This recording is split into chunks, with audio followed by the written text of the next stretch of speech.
Bin maybe want to go on. It's not going to be available. The Ambessa going to draw a blue side ban here for FunPlus Phoenix. Yeah, I mean, one that I feel like Bin has kind of earned a ban on with how he plays that champion at times. So, got to get that out of the pool. Curious if we have any planned openers now for FPX on the top side with Trundle off the boards. Sion goes up a lot in value. So now Sion banned away. And we'll see what the game plan is for FPX here. So what champions do you think about being left up are tickling your fancy FPX? We have Xin Zhao still hanging around with Wukong and Vi already gone. If you want to get Pantheon's up. JJ, a jungler. Pantheon also one of the most banned champions of all of Split 3. Yeah, you can't really pass up on that opportunity, right? All right, JJ is going to get his hands on Pantheon. We'll see if Shadow wants to play the Xin Zhao matchup into it. One that I feel like is doable. Also with Taliyah on the board now, you want to deny that combo. You can find one of your own. So I'm expecting to see the Taliyah locked in with something else here. I think it's just a pretty strong Taliyah Xin Zhao turn here if you are Shadow and BLG. I'm trying to think of ways they could throw interesting wrinkles in as well.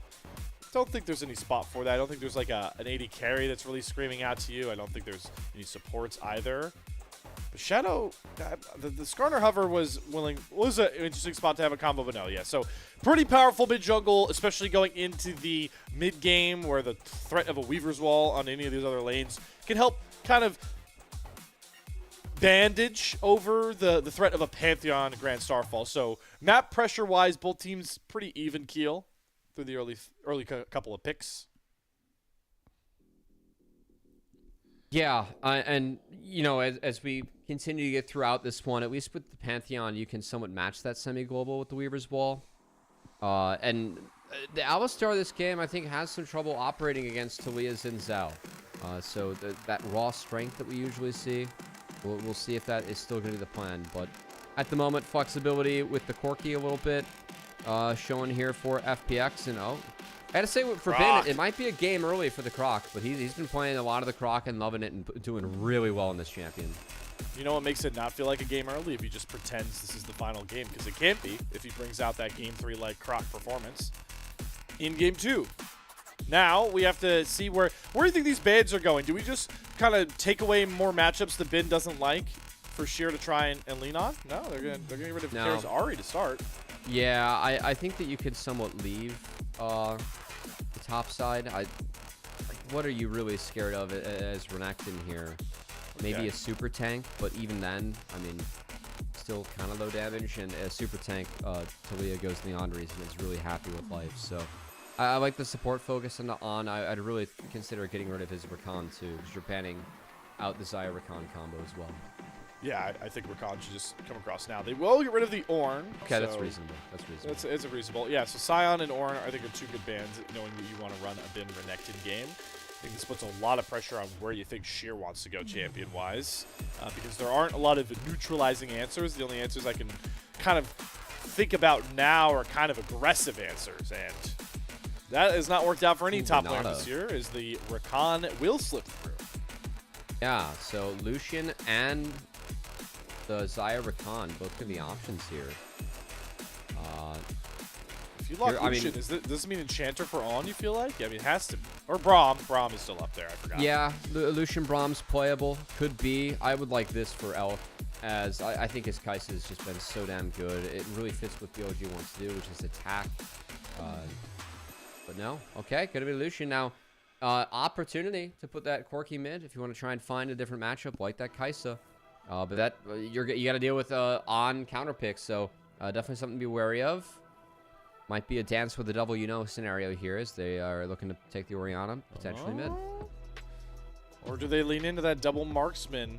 I do think this puts Pantheon in a really weird spot, so I would rather just play towards JJ's strengths here, and yeah, so lock the Orianna, a classic care pick. This is where I'm intrigued. What can we cook up here for Sheer? Because I think he's in a very tough spot.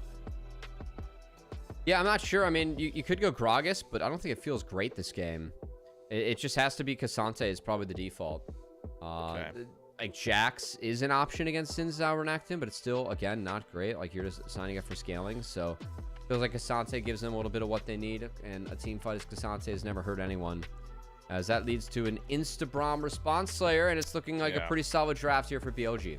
Yeah, I think the Braum is such a huge pick here, because looking at the damage for FPX, it's very burst oriented and pretty front loaded. That Braum shield, like if we pull up the unbreakable shield at the right point for JiaQi's damage profile, like what damage are you worried about if you're BLG at this point? No, I think that's a good point. You have Orianna damage over the top that could be nice, but I'm expecting to see a focus around mid lane, because if you can set that Orianna behind early, give Talia a push, your ability to play with the Xin Zhao from there can make it a really difficult map for FPX. So my focus is on mid early, expecting both side lanes to be very winning here for BLG. So I think pressure is going to be on mid to survive, and we'll see if Shadow can really break that lane, and if him and Knight can collapse into the other lanes that should be winning. This is a big spot for JJ, who we've highlighted as such a big veteran force coming into this team. Got to lead this Pantheon pretty well. Need to see these Grand Starfall flanks overloads coming early and often, because you could not afford for a Bilibili draft that is so mid power spike centric to flourish, knowing that that's BLG's bread and butter across all of splits, not just split 3.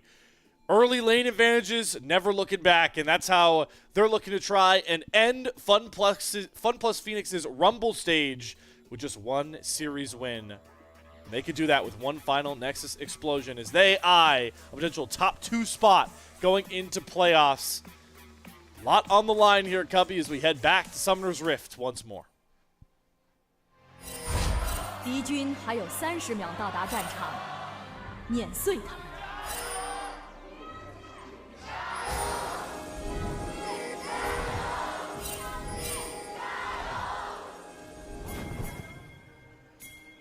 Did not get the JiaQi like we did at the end last time, so it was a one-time only thing. One-time thing. Mm-hmm. Oh boy. Well, that's quite the chart. BLG getting favored early on. Makes sense. Again, they have winning. Lucian Braum should be winning. Renekton Xin Zhao topside should be winning. A lot of priority in a lot of places, so we'll see if BLG can make the most of it. And again, right in the wheelhouse of Bilibili Gaming as a team in the year 2025. So we get to see some of the summoner choices. Nothing really standing out of the ordinary. But the lane priority gained nonetheless here. Those Winter's Bite threats onto JiaQi's going to make him think twice about really stepping up. And Jwei, well, Alistair is not much of a champion at level 1. Both junglers will be pathing their way down here. But help is not arriving soon here for JiaQi and Jwei. They really just have to stick out in the mud or take some of these really bad trades as Jwei. I mean, that headbutt's going to save him his life, but this is a decent chunk of health. Yeah, I mean, Alistair does have sustain advantage, so it could be worse. But still, not exactly ideal for the bot lane of FPX. But what they signed up for in this draft and what BLG was able to take. So, not all is bad here, unless your team is down map wide. And that's where Care is going to be very important to make sure that he's the stable one, able to keep up. First few levels are hard. You can get back in later on. He'll take a chase next wave, probably. I want to see Shadow. I want to see how aggressive Shadow gets seeing these lane states. And yeah, he's already making his way in towards JJ's jungle. Not going to be able to stop the Raptor take, but yeah, he's going to start getting pesky with this red buff. Might. Yeah, I think JJ just has to drop. I don't think he can fight this at all. He's going to go find Knight, and that's about it. Yeah, he'll find it. Get the stun down here early. Care close by.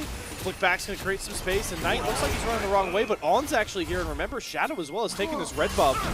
Care and JJ weren't expecting this kind of a wrap coming through so early. When comes Lightning connects, Care is going to flash, but the red buff is going to get the kill. That was depressing, Slayer.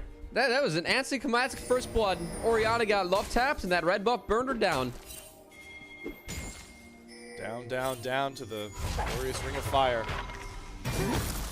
Well, you know, earlier today, if you missed it, from our Group Nirvana series, we got to see the amazing Music, NACL jungler, and Pro Div Coach come in and talk about a lot of jungle stuff, and I'm sure he'd have a lot to say about the aggressive path there from Shadow. But if you want to, yeah, I'm sure you were. I'm sure Music would be too. But if you want to become, you know, use the skills that these professional junglers have, level up in your own solo queue games, why not book a session with ProDiff, who was able to allow Music to come on here, and our sponsor at the LPL English. Use the code LPL10 to get 10% off. There you go, and book a session with Music if you liked his jungle talk. Also, I know me and Cubby got to chop it up with Rhino on the desk a couple of days ago. If you want some support love, anything, ProDiff's got you. They'll be flying. Well, it's very fun. You're guaranteed to get the pros on ProDiff, so definitely go check them out, and shout out to all the support they've been giving us over here on the unofficial LPL English broadcast. But still some official business to take care of as BLG trying to make sure that they secure that second seed in our LPL playoffs. And, well, the business I'm looking at is still in that mid lane where Knight, after I would say intervention mid. Hold on, Jwei, try to punish on. Unbreakable shield, not going to hold him long enough. Jwei, man, keep talking about it. Continue to beat the dead horse. He just sees things that few other players do. Well, to be fair, I do think that On way overstayed. He still has his heal coming off cooldown, but I'm a little surprised that we saw Braum that far up, and On did not play that combo very well. So we'll play Jwei, pick up the kill. It's been a thorn in the side of BLG for a while, is On's mispositionings, but still a lot of time to make up for it. And I don't think that one kill landing on the Alistar really takes away from the game state too much here for a BLG. The question now becomes, where are they going to look to try push this lead a bit further? We've got the Dragon up already, like we always talk about with Shadow, and it does seem to like he's wanting to take the tempo over there. And well, actually, for once, this is something we don't see too often. All right, it's a lot of late Dragon takes, usually because grubs come up not too far after, but Shadow on a pick ward feels pretty confident taking this. And FPX, see how upset they are about it. Stronger, yeah. We'll see what they can do. Dragon not started up too quickly. JJ's going to flash on top of On. Sets up the double headbutt pulverize with a flash out of the shockwave. Is going to keep Shadow alive. On very low, but full support seem happy to try and trade themselves out. L does have to flash forward to secure the first kill. Puts him in a pretty uncomfortable position. The flick back not going to land because JiaQi flashes over it. Shadow going to look for the trade very desperately. Does use the move, becomes lightning. Able to get the kill and the heal. But Knight is out of mana. And JJ's got enough behind his spear to find that kill. Knight trying to use the complete usage of all this mana to pick up this last kill, and he will get it with the flick back and the flash over the wall. Knight gets himself out. It's only On to TP back in. Oh my god, what a fight. We just threw everything at it. As On TP's back in. The kills, I mean, the big benefactors from this going to be JiaQi. This Corki is so big now, Slayer. JiaQi got so much off that. Actually to be able to contest the Lucian now, that could be a big change. Let's take another look though. This is such a good preemptive flash coming in from Shadow. Got out of the shockwave. That's a great reaction as he gets out of a high damage ability. As we play out the fight from here, Elf's flash to take down Jwei, definitely not worth it in the end. I think it put him in a really bad spot. Good flash from JiaQi too. There's a lot of good moments in this fight. I mean, even that 3-man win becomes lightning from Shadow. That was pretty well min-maxed. I know he went down. Knight played this crazily on the back half really well. As our LPL players set to throw down and shoot out here a little bit, Slayer. Just in awe. There's a lot of good mechanical plays in that fight. Yeah, there was a lot of good flashes. I do think that if Knight had a healthier mana bar, that's a lot more of a fight for BLG. But hey, he's gonna have a lot of mana to utilize going forward here with how much gold he got. He was able to accelerate that Talia build. Dragon never went down. The Grubs will. And we return to a sense of normalcy in the LPL, even when Shadow tried to buck the trend of those late Drake takes. We're back in business here, leaning on another winning lane for BLG, which has been quietly so far. Gonna use that pressure to grab all 3 Grubs uncontested. That feels good, man. So hard to fight. Renekton with Dominus up. at this point of the game in a pickaxe. He is so big at those early fights. Punish an entire team, but those grubs locked down. Well, JJ, yep. Oh, they're diving Elk on. Your AD carry's gonna need some help pretty quickly here. Trying to get back to the turret, still gets stunned. Topo strikes back, but there's the all-out, really well positioned from Sheer. Gets Elk away from his turret. Tight TP's back in, Seismic shoved down. Shield goes up for JJ. Spite stun's gonna come across, but FPX have numbers here. BLG have no way back in to avenge their AD carry. Oh, Shadow. He did take the blast cone over the wall, so they're going to long chase FPX out. I mean, if they kill their tempo here and fix their waves, I think that they could take the dragon, which is why, yeah, exactly what BLG and Shadow's playing for. So, good play, good response from FPX, but in the end, it's still BLG coming out with both monster objectives. They will trade Elk and a single BLG loss for that. Still, FPX showing some of that sort of, you know, willingness to not quit. I just think that JJ has found decent angles. You're starting to see maybe in this game more that he's making more proactive calls, Cubby, that I think we're missing from FPX and some of these other series. The flash to start out that last fight, like you pointed out, he's making the call to use that Pantheon ult that I know we both have had trouble with teams not using that timer early and often enough. It's promising, and I will still say it was a pretty low bar to clear, but the bar has still somewhat been cleared. All right, JiaQi, you're all right. You're all right. You're all right, kid. I mean, I think things look better for FPX, but again, we have to start winning games, winning series here. We actually want to change things, and I still don't see a world where FPX do that. So, yeah, it's a yes and no. So I'm kind of with you in that they looked maybe a wee bit better. Both can be true. Games. Yeah, both can be true. Well, there's still plenty of room for them to win this game too, especially knowing that they've done a decent job making sure these lane states don't transition into really big leads for BLG. Important to remember that, hey, this was, you know, Renekton into Cassante on one side, Lucian Braum into Corky Alistair. So to see, you know, JiaQi up the most gold of anybody in the game, see Bin, you know, not having solo killed Sheer out, he's been able to survive in this lane for a while like Cassante's want to do. There are promising signs as the game goes on here for FPX. And again, this is a team that scales. Like, Cassante all out later on. Yes, please. Kara with a shockwave. Potential to do more damage than fight than Talia. JiaQi as well on the Corky could do some work later. I think it's kind of tough. Like, Xin Braum is such a strong set in the front line. That's that front line. Yeah, we're good out. Both supports trade their ultimate. Shadow re-engages, gets a knockup, but becomes fighting, holding onto that crescent guard. He's going to have to use it pretty soon here. JiaQi will take him out. Both mid laners make the roam back over. Elk is sectioned off. Nonetheless, no flashes, no pretty big ultimates used there. Everybody a little bit camera shy. Don't mind BLG looking for this finish. Gonna reset though on. I mean, this one before on, caught out, but Fanny Knight that has to actually pay the Pied Piper. Jwei delivers the shockwave. Knight flashing over the wall, but JiaQi's gonna chase him down.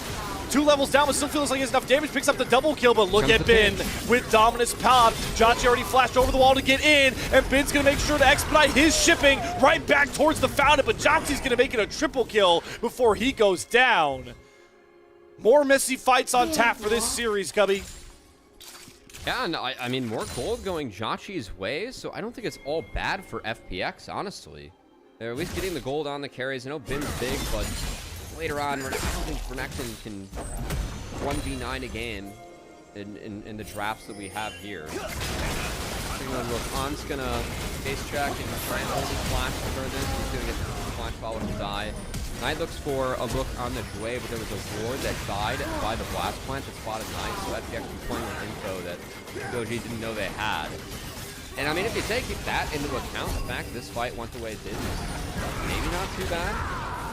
You're only trading down one more as BLG, but there's also the flip side of, hey, we said their comp was strong / supposed to be stronger at this point of the game, and we haven't really seen that yet. Maybe some items coming through here will make a bit of a difference. Elk does get the Essence Reaver in, albeit a bit late here on this Lucian. Seraph's on tap here for Knight as we have our first pretty big Grand Starfall coming down to try and cover Jwei. Does pop the Unbreakable Will. But Shadow and On are able to create enough space here, it feels like, for Knight and Elk. It has to be a pretty big shockwave, but Shadow drops the Crescent Guard and executes JJ. JiaQi over the wall still feels confident because the shockwave is going to find and clip Knight, who goes down first. Elk can't seem to find a way in, and JiaQi, once again, making the difference in these fights for FunPlus Phoenix. It's really nice patience by Care, too, with the shockwave to make sure that JiaQi could clean up the back half as FPX played that quite well. JiaQi, caster curse, please. He's got enough health behind him next to the Trinity Force, and he's actually making Elk have a bit of issue trying to take this turret. Some poking and prodding, nothing really to fight over. Dragon in about 30 seconds. We have Rift Herald spawning about 40, so shouldn't slow down too much, Cubby. See if any major items come through before we start fighting over some new monsters to slay in the pits. Yeah, we're going to have to see what team wants priority for this one. There's a lot of ults. I'm waiting for that bar to drop to see FPX's ults. I'm curious what... yeah, we got 70 seconds still left on the Grand Starfall. So, wondering if FPX... Yeah, wondering if they want to delay this a little bit, maybe look for a rift or look to take the leftovers. As Elk, he took a lot of damage right there. That was... Trinity Force proc hit pretty hard. JJ wasn't expecting Knight to flick him back, maybe, and Elk's gonna dash forward and try and find the kill, but he eats a shockwave and a Valkyrie right to the head. JiaQi again, just pushing out way too much damage for BLG to ever find an answer for. You can see how much it just hinders all of their forward plays. They can't get past this Titan of a Corki. Honestly, kind of a tough hook from Elk. Didn't have the culling, and now On, I mean, on. What are we doing there?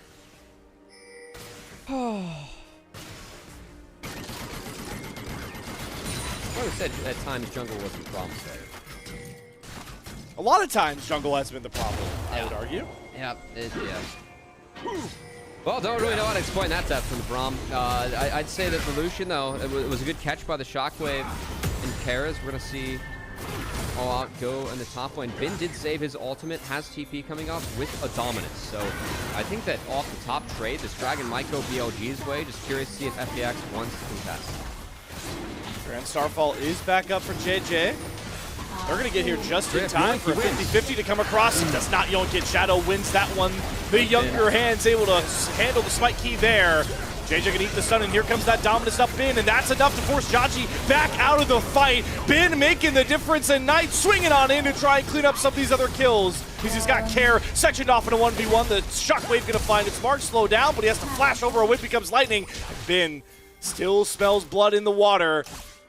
Not going to flash after that kill, but the Bin difference coming through here for BLG, saving them from these last couple of murky fights. Yeah, I just didn't think that FPX should take that fight. The conditions were really good for BLG. They had Bin with an ultimate and TP up.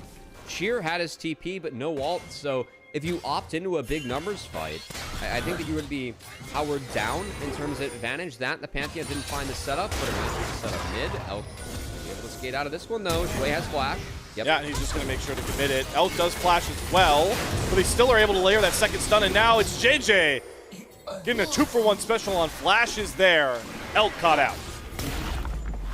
Yeah, it's nice E by Knight to at least try and force Pantheon with casting W, but doesn't happen. The Rift Herald's going to fall, and FPX, again, showing they can make some plays. It hasn't been anything too fancy, too complicated yet, outside of, I think, a couple of nice shockwave holds by Care, but it's getting the job done. And the gold allocation for FPX, I know the gold's pretty close on the scoreboard, but look at who has the gold on FPX. It's so much better. Oh, no. JiaQi. Flash for the exhaust. On. Gets the Winter's Bite stack. Shadow's going to find that kill. 2.8k advantage in the 80 carries. Doesn't matter when he gets run down by Shadow and On. Oh, it just gets worse and worse, Cubby. They lost JJ as well. Jwei should be fine here, but they're going to lose a tier 1 turret on the top side. It's just that undisciplined stench exuding from FPX. Yeah, that was a good play by BLG. Again, if FPX is disconnected, I think BLG can get away with that. And maybe more here. Okay, never mind. That wall looked a little bit goofy. Here, able to skate on out of that one. But BLG, that's a 3K gold swing off that last place there. That's pretty significant. Still is JiaQi much ahead of the counterparts, and it's funny because last game, what did we talk about? How JiaQi fell behind on like an 0-4 lethality Varus, and we were up here screaming like, oh, this game's wrecked. Like, how are you supposed to play Varus from behind? I think all those same combos you can have with Lucian 0-4 from behind. Gets the greedy base from JiaQi. Yep. And yeah, disconnected. A lot of tools burned, double wards dropped to prevent the blast turn. And FPX ended up being split, and as you said, some undisciplined stench. You can't make mistakes like that into a team like BLG, even if we've talked about them lacking a little bit of discipline too. It's all good. They find the kills, and now we'll see if they can funnel some gold into Elk. Because find BLG, like the next big thing to come back, we're up gold overall. It's a pretty even game, but again, the gold allocation is so much better for FPX here. Elk needs gold. He has to catch back up. Being at an item and a half is just not enough. Looking into the Corki, who with the steel caps and a fall of Miramana is really pumping through the Lucian. I thought Jwei had drivers, elite driver in his bag as well. Yeah, right now, BLG, despite being in front of gold, they still are really relying on the right fighting circumstances to exude their pressure. It's going to take some flanks, right? You need to get Bin or Knight onto the back line to make things work. Yeah, potentially. In terms of conditions, pretty much everyone on 2 items here for BLG, so they're going to feel good about that.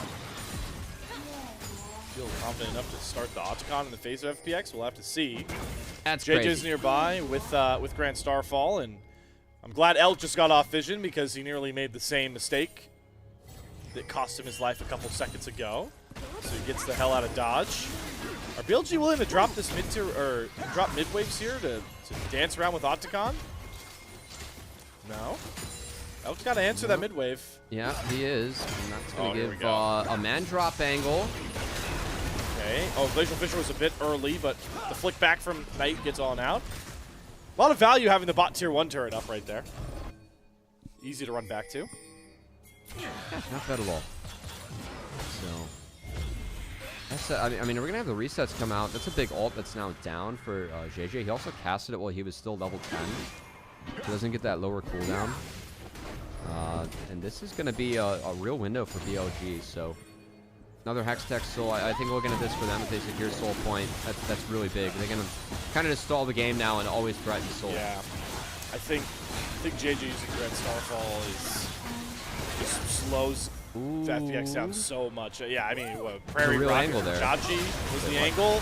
Now JJ, look, I mean, this is what Pantheon does when he doesn't have a flanking ultimate. He walks up and gets deleted. Both top laners been TP in here, but FPX, you've got no real rhyme or reason to be sticking around here unless you see a really good fight angle. Because you're down a Smite and you're down a key engage tool.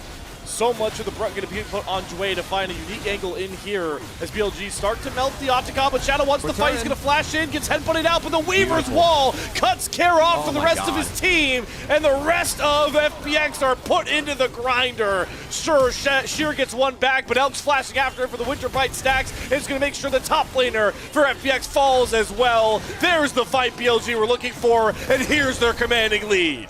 Great turn from Shadow, their commanding leader, the old one of FPX, to start that off on the Corki on the turn. But Knight just had a beautiful fight on the Talia, locked everyone up with the Weaver's Wall, hit a double flank. Look at this again.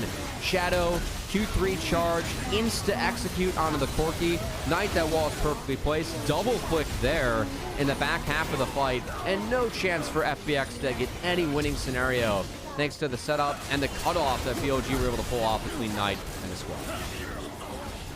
It's the one fallout of playing this Corki, right? No matter how fed you are, you got to get close to do your damage. And not wrong. The snappiness from Shadow. It's one of the things that has been so refreshing about BLG. And, you know, despite their fall off, I'll put in quotation marks, compared to their first round robin, I want to go back to what Knight talked about, the difference Shadow makes when he comes onto this team. You know, immediately inserting himself in calls and willing to try and lead a team full of such notable names. And I think that really showed up in that Otacon fight once again.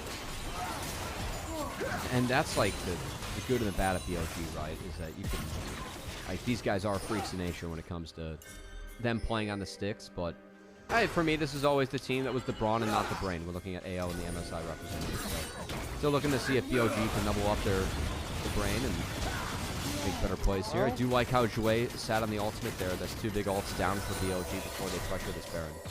Yeah, I think your I think your analogy for BLG got some personification in that play, right? Just yeah, we could drop these ults. This guy's dead. Nope.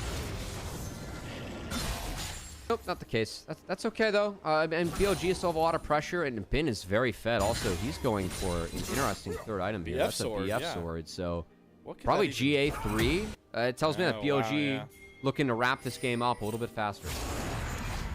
They do get outscaled. I mean, this is a Talia Lucian Renekton comp, so yeah, they're getting outscaled this game. Definitely wanna get this game done by the time we get to the BLG Goldilocks zone, and not any time after, to be honest. Yeah, but what helps though? Baron in 20 seconds. It does. They should be in good shape for it too. I mean, Pantheon's just miles behind right now, so really just have to be careful of Corki, and that's a good starting chunk from Shadow onto the Alistar. It's still such a tightrope to walk if you're JiaQi. Not like you can sit back on that Varus and throw hails of arrows over and over across half screens. You gotta get close for the phosphorus bomb. You gotta get close to push out those autos with the minigun down. And you are staring down a Talia flick, a Braum Q sets up a stun, a Shadow popping Crescent Guard and just jumping on top of you, and of course the Croc. So I do not envy JiaQi's role trying to keep this series alive for FPX right now. Yeah, especially given that, you know, he picked the chicken skin, and that's a pretty good proc food, you know. I've seen thought about that one. I can confirm. Yeah, Crocs would obliterate chickens that walk too close. Oh, they do. They do. Oh, they That's do. nature. Nature's scary. So, damn, nature, you scary. Here's what's scary for me, Cubby, is if we wait, I feel like we've waited too long for this Baron, but BLG, it's a good spot to be in. Yeah, just play for Soul. All right, that's Glacial Fissure and Crescent Guard out for very little. So again, some ultimates coming down off the board, but Knight's going to be here and say, all right, guys, let's calm down. Weaver's Wall. Jwei's off to the side. We'll get his Unbreakable Will. We'll get the Pantheon ultimate. Sheer, though, throws himself into 4 members of BLG. Luckily, he's taking it up, but Bin wants seconds. Good headbutt there from Jwei to get him out. But out is not good for FPX because the Soul is on the Rift in about 9 seconds. I mean, holy health bar advantage there for BLG. They just saw Pantheon base. That's going to be enough to just rip this on spawn. And that Soul, I mean, yet again, I think that's just game. You cannot overcome Hextech Soul in these games as FPX. So they got to get in here and steal, but they're too late. Jwei, do you have another hero smite in you? No, he doesn't even have it on tap. Instead, he's going to serve a shockwave and a headbutt onto Knight, but he doesn't have enough damage thrown on top of him, so he flashes back out. Look at JiaQi. How does he ever get into this fight to deal all the damage the Corki needs to deal? Finally, he'll be able to turn some, but that's just, again, to save some of his members until Ulm flashes back forward, and they catch JiaQi again with a 2-man seismic shove, flick back. BLG back to their mid-game dominating ways. And they're going to stamp off FPX's season 1 and 12 the way they're acing them home in these fights. Well, 2 Hextech Souls, 2 wins for BLG. That sure seems to be the case, as BLG, I will say the back half of this game really liked how they played out these fights. Just played it really solid as a team. I thought the GA rush on Bin was actually quite smart for the Hextech Soul fight. Just make sure he could be as strong as possible. Didn't even need the 1 life. Easy for BLG to secure the Dragons and secure the Baron, and then secure the game afterwards. All going according to plan. So I really want to just highlight how the damage issue we talked about for FPX's draft. Getting such a pristine pick on tonight, but it doesn't matter when you can't finish the job. Yeah, JiaQi was also late, so. Yeah, I mean, all of FPX was, right? They got really low from the initial skirmish that BLG won, and they decided the base and were just late for the Dragon.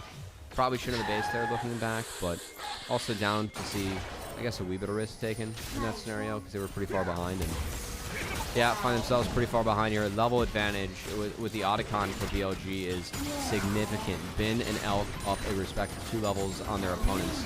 as well as On. And, well, Shadow's a couple creeps away from making that a full 3 levels over the Pantheon, as JJ really struggled this game. Yeah. The Pantheon did not get things going. There were some good looks early. I thought his first Grand Starfall was nice, looking for a dive, but it's really hard to find windows to be aggressive into BLG, especially when they draft a comp like we talked about. There just was bred in winning ways from the draft, from bot side to top side. And yeah, they never looked back. So now you've got these kind of desperation heaves as JJ tries to set up a flank on Elk, but again, where's your damage, bro? There's nothing left. He barely tickles Elk and goes down just like that. Jwei tries to deliver another shockwave, but it is just too little, too late, FPX. The sunset has passed. The twilight has arrived on your Rumble stage. And it's BLG, the Grim Reaper, looking to send them to play-ins with one measly series win in all of Group Ascend. BLG, I know that, you know, this was an expected win. Game 1, I feel like, took a little bit longer than what it should have taken for them to win that one. But this one, I'd say right on schedule. It was a bloody game, but it was always in their favor. BLG take care of business and take down FPX. Shadow takes down his full team. Both times they met on the Rift, and JJ doesn't exactly get the debut that he wanted today. There were small things that I think showed JJ's veteran difference he can make to this team, but yeah, as many expected, it hasn't solved any problems yet.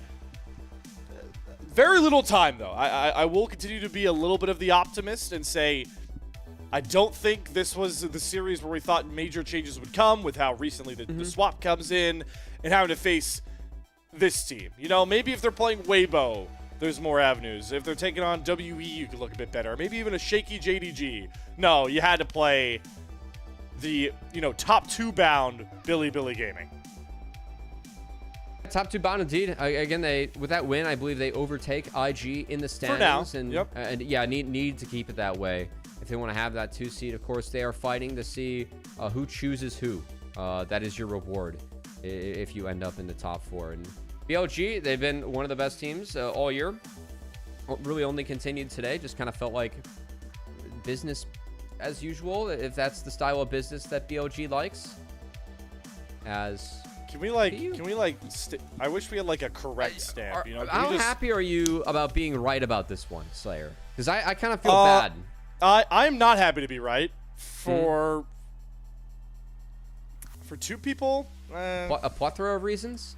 Oh, for 2 people. For okay. people, yeah. For this bottom lane, I think I think Jwei's good. I think with a lot more time. I also think with a lot more time and in different circumstances, I think JiaQi and Jwei could be really potent, but just wasn't in the cards.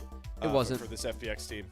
Sadly, it was not. I am a Jwei fan. I hope that Jwei has a good play-in series and hopefully does well in the playoffs. That guy's a good player, but yeah, FPX. I mean, look, they've tried to develop some of these younger players with this team, and it feels like they're cooking with a lot of pieces right now. I think it's very fair to say that Sheer hasn't really panned out the way they hoped, or Kara hasn't really panned out the way they hoped so far. Yeah, we're going to have to see what happens with FPX, but we'll see them in the play-ins, and that's a scary play-in for them because I know EDG did just drop to LGD, but that is the scariest team we have in Group Nirvana right now. We've been pitching them as a real team that should be able to contend against FPX. That's the most fun thing for me about Split 3, right? For now, until we get to play-ins and playoffs, because while there have been a lot of interesting developments for a lot of our Group Ascend teams, some not as fun, like JDG, when you look at the standings and how they're going to reflect by the end of the year, they're very similar in a lot of spots to Split 2, right? Where it's like top esports are going to come away as the top seed. BLG and AL are likely going to be the ones coming up behind. Maybe the surprise that IG's a bit higher up and GG's a bit lower, but I feel like we are going into playoffs, Cubby, again, with a very similar outlook on our contending teams outside of, again, JD Gaming. In case you guys didn't hear me state that one. Yeah. Look, I mean, I think that when it comes to the LPL teams, I'm looking for the ruthless map play. Like I think the macro on these teams, it just hasn't been as drilled, hasn't been as ruthless against opponents to really warrant these teams being international competitors yet. And that's for me, like, come playoffs when we really need to clean things up and, you know, win out on these games. what team is going to be willing to pick like or draft like T1 and do stupid stuff and play early and execute, like, because you have to execute really well if you're going to play comps like that. Look, that's something that BLG has done really well in the past. That's been one of the reasons that they have been, for me, international competitors. And I'm a little bit concerned about the macro. I see, I know that was a little bit of a massive series back and forth, but we can't be opting into 4v5s or, you know, playing down numbers across the map for BLG and playing in playoffs. Because if you do that against LCK teams, well, historically, we've seen how that's worked out for them. So hoping that BLG can clean it up there with some of the LPL teams, because in a way, I do feel pretty similar about a lot of the teams going into this playoff, but also I am more convinced now that these teams are just not ready to hoist the World Championship trophy. Like, there isn't anyone playing right now in LPL where I'm like, you're a world's favorite, right? Or like you're a top 2, top 3 world's favorite, maybe a AL. finalist favorite, right? Yeah, like maybe AL there, but even then, I think there are better Korean teams. So I think when it comes to playoffs, that's really what I'm looking out for, to see, you know, am I confident in any of these LPL teams to go hoist the Summoners Cup? And, you know, I think that's such a valuable point to make, Cubby, because, you know, in the scope of where we're at now, it's like, yeah, we still have, you know, regional playoffs to go through. There's still a lot of fighting between these teams, but for BLG, top esports, anyone's legend, maybe, you know, maybe IG if you're feeling, you know, really hopeful, the bar to clear is always, it's not, regional titles are nice, but LPL teams are here to win worlds and contend at worlds. So I'm glad that you are bringing up this high bar, because it's a tough pill to swallow, but it's a reality that I'm with you. I am not at the safe point where I feel like the LPL is a threat on the world stage against the very region that is costed them so many valuable international titles have passed. So we'll see how that changes. I mean, overall, BLG, they are still able to win games. We see the hands. We see moments where they do look like a clean team, but then we see moments where they just kind of funnel in one by one and die, and we're just like, what? So I'd like to see those get eliminated as we move throughout the playoffs. Besides that, shout out to FPX. I know it wasn't the season or the split that they wanted to have in the group ascension. Still a little bit to go, but look, I'm still pretty excited about Jwei in the bot lane, and I really hope that he can show up and show off a little bit in playoffs. I do think this guy's a good player. He had some moments even today. I mean, yeah, he did. I think he's the reason last game goes 40+, stealing a Hextech Drake early and finding some really good Tempered Fate angles. I loved the creativity of saying, I'm going out on a limb and saying he's calling for this, where he's like, all right, put the ball on me, Karen. You ult when I tell you. With those Alistair, you know, flick backs, but yeah, it's a game, it's a team effort, and your support can only do so much. Very true, but yeah, it's the carries at BLG that have always been the big difference maker, and the carries at BLG were the difference maker to them. Are either one of those carry laners your player of the game here? Yeah, it's probably Knight Mr. again. Cubster? I mean, let's Knight be back to back? honest. Yeah, Knight had a disgusting Talia game. This guy's just way too good. I swear to God, think Ben might get a shout here. Really? He didn't participate in like nearly as many kills as everyone else. Yeah, that's true. But that's the Ben way. That's the Ben way of life, by the way. The solo kills, just kind of vibing, you know, as the Croc. He was the Croc monster. Don't get me wrong, but he was just kind of vibing. I felt like Knight was carrying. Just want to give a shout. We'll see. We'll see. All right, I respect the shout. We respect the bid, man. I think we are united in the front that we are expecting a solo laner from BLG to grab player of the game here, or we will be upset. Knight. Yeah. Mm-hmm. I too am also expecting Knight. I don't have the Pog numbers in front of me, but how close how close is would 9 get him to JiaQi Love right now? I am ill-equipped. A few behind for sure. Oh, okay. All right. Well, I tried, Knight. We did.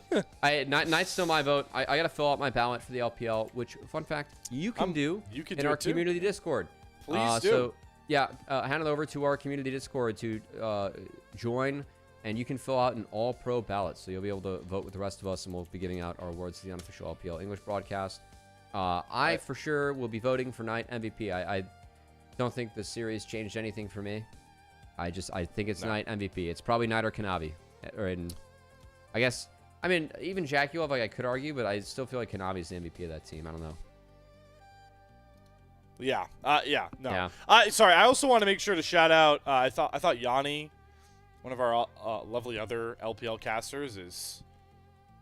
Oh. You know what? That's fine. Sure. Shout out a nice game. Shout out a pretty nice game. Yeah. Shout out a nice game. I think that's a hot take to here's my transition brain coming in here. It definitely wasn't. I think that's a hot take to give Shadow the MVP here. And speaking of hot takes, Yanni, if you're a Redditor and you frequent the r/League of Legends page, check out the post Yanni threw up there. He's looking for hot takes on the LPL on Reddit, and they might make the broadcast. So I want to shout him out. That's a fun idea. I hope we can implement those once we get to playoffs, because I've seen some of you frequent LPL English chatters. I know you have some hot takes. Let's throw it up there on the Reddit. True. Shout out to Yanni for helping us out with that one. Shout out to all of you guys for the support. We couldn't do this show without you, whether it's likes, Speaking comments, subs, yeah, hanging out, views, all that good stuff. Thank you for watching the broadcast today. Yeah, and I've got a special shout out before we get all done and dusted here to a very special group of people, and that would be our Elite Coffee supporters. So thank you very